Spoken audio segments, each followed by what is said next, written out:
نظام حکومت، نظام معیشت، نظام زندگی، قومی نظام، اس کے تذکرے، اس کے سوچ و بچار، اہل دانش، اہل فکر اس کے لیے سر جوڑ کر بیٹھنا،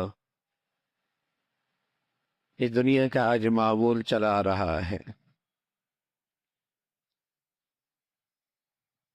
ایک اور نظام ہے، گھریلو نظام، خاندانی نظام۔ یہ محفوظ بھی ہو، مضبوط بھی ہو۔ گھر کا نظام، خاندان کا نظام مضبوط بھی ہو، محفوظ بھی ہو۔ سارا معاشی نظام کی بنیاد یہ ہے کہ کس فضا میں اس نسل کی پرورش ہوئی ہے۔ مشینیں خود نہیں چلا کرتی، پرزے خود نہیں ہلا کرتے، بازار خود بخود نہیں چلا کرتے۔ زندگی کی گاڑی چلانے کے لیے یہ دیکھا جاتا ہے کہ آنے والی نسل کس ماحول کی پیداوار ہے۔ گھر ساری سوسائٹی کی بنیاد ہے۔ گھریلو نظام، خاندانی نظام کسی قوم کی آئندہ تصویر کی نشاندہی کیا کرتا ہے کہ قوم کیسی بنے گی آگے۔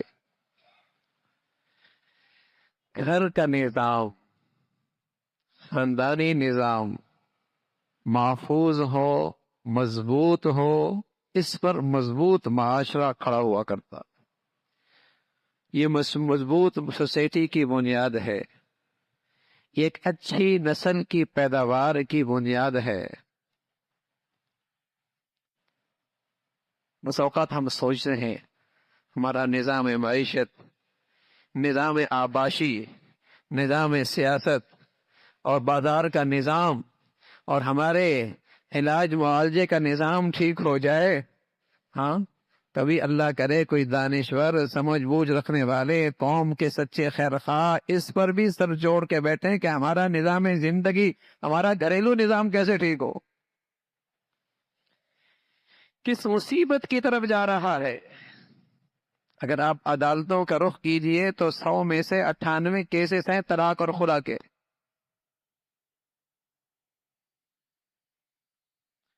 100 میں سے 98% کیسز طلاق اور خلا کے ہیں۔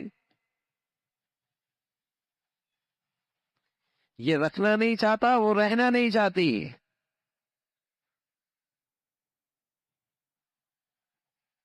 کون سے یہاں منصوبے کامیاب ہونے ہیں؟ جب ایسی تخریبی ماحول سے آنے والی نسل کی پیداوار ہوگی تو بتائیے وہ کسی بھی منصوبے کو کیا تعمیر کر سکتا ہے؟ اس نے قوم کی کیا تعمیر کرنی؟ جس کی پوری زندگی اپنی ٹوٹ پھوٹ کے شکار ہو اور اس کی پیداوار ہی ایسے ماحول سے ہوئی ہو، اس نے کیا تعمیر کرنی؟ تو نظام زندگی، گھر کا نظام، خاندان کا نظام مضبوط ہو، محفوظ ہو، مضبوط ہو، محفوظ ہو۔ اپنی بچیوں کا گھریلو زندگی، اپنے نوجوانوں کی گھریلو زندگی صحیح بنیادوں پہ کھڑا کرنا چاہتے ہیں تو پھر اپنے بچوں میں اور اپنی بچیوں میں شرم و حیا کا جوہر پیدا کریں۔ پھر مردوں میں، نوجوانوں میں نرمی، شفقت، خیرخواہی، یہ خلق پیدا کریں۔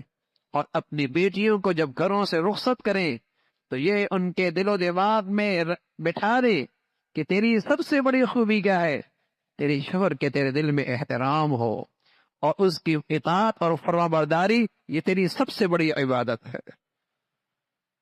یہ تیری سب سے بڑی عبادت ہے۔ جہاں مرد کی طرف سے شفقت ہوگی، عورت کی طرف سے اطاعت ہوگی اور شرم و حیا اس گھر کا حسن ہوگا، وہ گھر دنیا کی جنت ہوگی، وہ دنیا کی جنت ہوگی۔ اور اللہ نہ کرے بیوی نافرمان اور سرکش ہو اور مرد غصیلا اور تشدد کرتا ہو اور شرم و حیا کا جوہر وہاں یا نایاب ہو، تو جہنم کے لیے مرنا ضروری نہیں، یہ دنیا کی جہنم بھی اس کے لیے کافی ہو جاتی۔ پھر مرنا ضروری نہیں جہنم کے لیے، یہ دنیا کی جہنم بھی کافی ہو جاتی۔